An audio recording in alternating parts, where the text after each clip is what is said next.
wouldn't answer the same Okay, way. but the reason why you're on a television show is because you're a known strategist. So when we're asking for your strategy, and your strategy seems to be to tell the voters you don't know what you're talking about, and I don't think that's a good way to get elected. And I'm not a strategist. Bill Maher just tore James Carville apart with a single question on live TV. This wasn't a debate, it was a complete takedown. One question, and Carville unraveled in front of a national audience. Buckle up, we're breaking down every moment of how it all went wrong. I'm not running for office, Bill. I'm answering a question on a television show. If I wouldn't answer the same way, the reason why you're on a television show is because you're a known strategist. So when we're asking for your strategy, and your strategy seems to be to tell the voters you don't know what you're talking about, and I don't think that's a good way to get elected. That right there is the cold open of a political execution. Bill Maher hands him a softball, the economy, Carville's signature issue, the single topic this man built a 40-year career on. And what does the legendary Raggin' Cajun do? He insults the voter. He hides behind, "I'm not running for office," as if that excuses everything. Bill Maher doesn't blink. He reminds him in front of millions, "You are a strategist. That is literally why you're in that chair. That's not a question. That's a verdict." James, you famously said it's the economy, stupid, but voters seem to be responding to positive economic news. Voters don't seem to be responding to positive economic news in the polls. How do you explain this? Well, you know, you got 60% of the Republicans that believe the Earth is 6,000 years old. Oh, that's not a good answer. I'm just saying, when you say the polls, right, you look at 5.6% growth. All right, by any record, now people don't feel it. And I think we should have made a change. You and I agree on that. And I don't know how much of it is that they can't see beyond the president. I mean, the cost of living has hurt people, but you just can't look at this economy and go out and say this is a bad economy.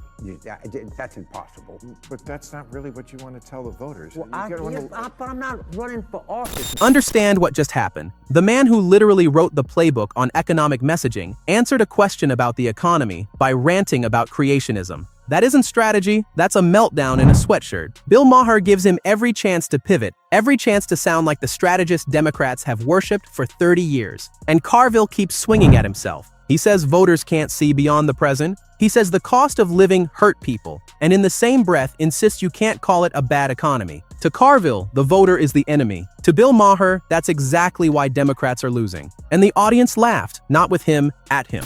Okay, but the reason why you're on a television show is because you're a known strategist. So when we're asking for your strategy, and your strategy seems to be to tell the voters you don't know what you're talking about, and I don't think that's a good way to get elected. And I'm not a strategist. I would not say that. But you can't. You just said it to me. Okay. But he's not running for office. I know, but the sweatshirt. People, here's what I think it is. People, the things that, like, you can cite the statistics, and yes, inflation is going down, it's going in the right direction. But the things that people buy every day in this country: bullets, eggs, gas. Gas is down.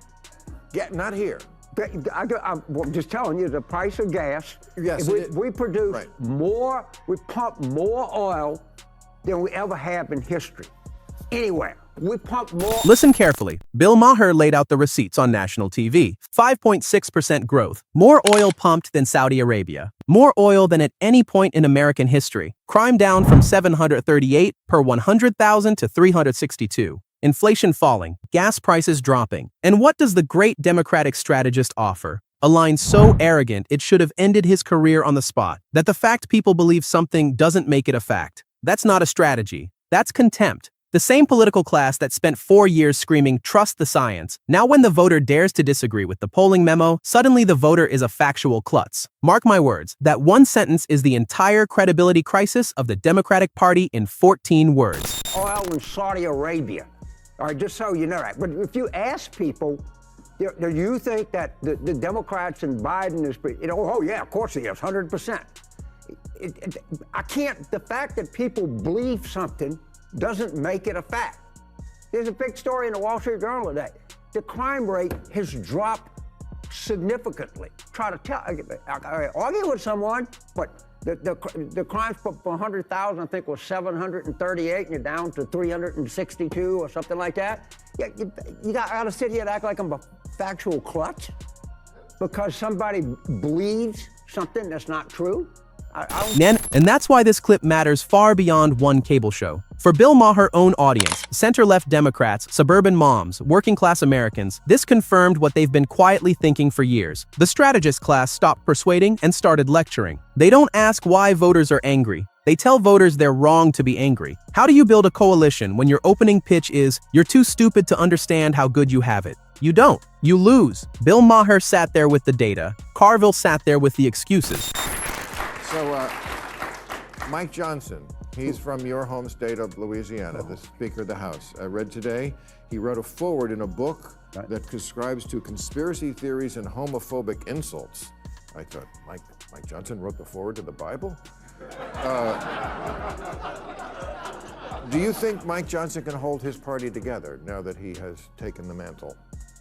Well, first of all, I don't think he can hold his party together. Second of all, you're exactly right. Mike Johnson and what he believes is one of the greatest threats we have today to the United States. I promise you, I know these people.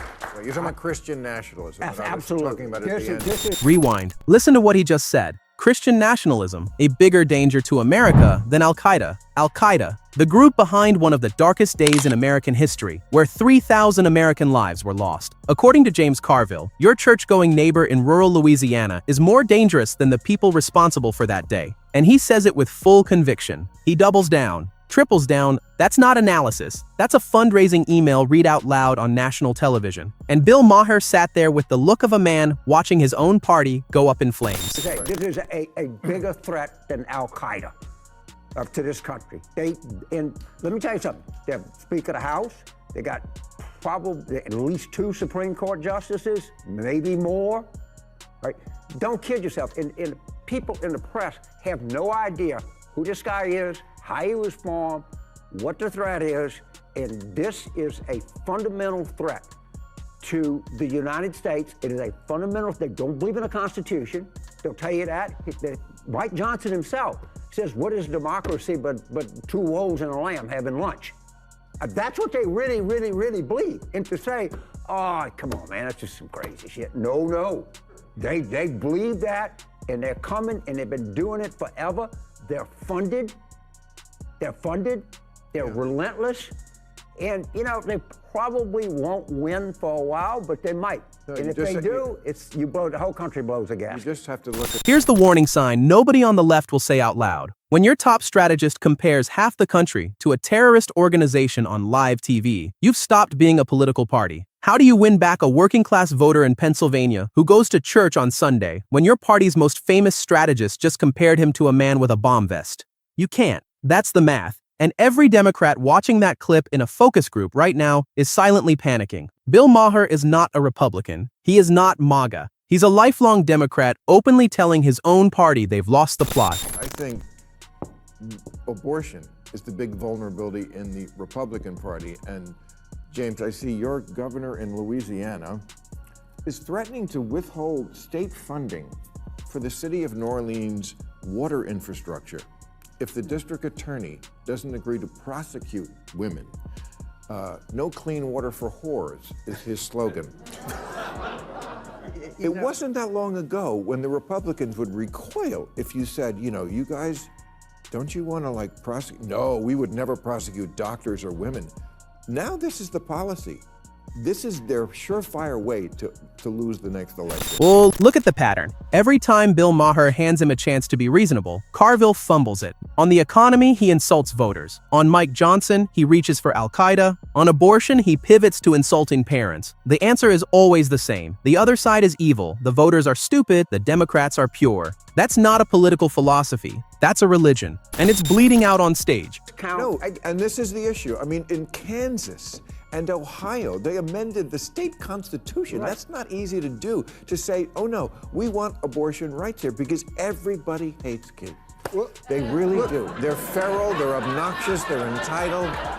Nobody wants kids, or if I have one, I don't want another one. I'm telling you, this is what people do. I gotta defend parenthood. You know what? You suck up to this audience, okay? You love your audience. You know what all of them have in common? I promise you, they got parents. There's not a single person in this audience that doesn't have parents. I'm not saying parents suck. I say kids suck. Where do kids come from? The stalk? I will say you're consistent on this because I became a parent this year, and you're the only person who said to me, well, when I told you, you were the first person who said to me, oh. The Democratic Party has built a media bubble so thick that even James Carville, the man who once won a presidential election on a single bumper sticker, can't speak to a normal audience anymore without sounding like a cable news lunatic. He has lost the ability to sound human. He can't say one sentence without insulting somebody. Bill Maher is the canary in the coal mine for the entire Democratic Party. And right now, that canary is screaming. Hey, but the reason why you're on a television show is because you're a known strategist. So when we're asking for your strategy, and your strategy seems to be to tell the voters you don't know what you're talking about. And I don't think that's a good way to get elected. And I'm not a strategist. I would not say that. But you can't. You just said it to me. Okay. But he's not running for office. I know, but what you just watched wasn't a fight between enemies. It was a warning shot from inside the tent. Bill Maher, oasen sa tinusto alsor horiit sens, the sos maser hawar, dasos anashar, Beaumont on his own show, on his own network, in front of his own liberal audience, looked at the godfather of Democratic strategy and told him, "You are the reason your party is losing." The economy was strong, crime was down, oil production at record highs, and the best the party's most famous strategist could offer was insults, deflections, and a comparison to terrorists. That's not a strategy. That's a confession. So tell me in the comments, was Bill Maher right to call him out? Has the Democratic Party officially lost touch with regular voters? Drop your answer in one line below. If this breakdown gave you something the mainstream media never will, smash like, hit subscribe, turn on notifications. I'll see you in the next one.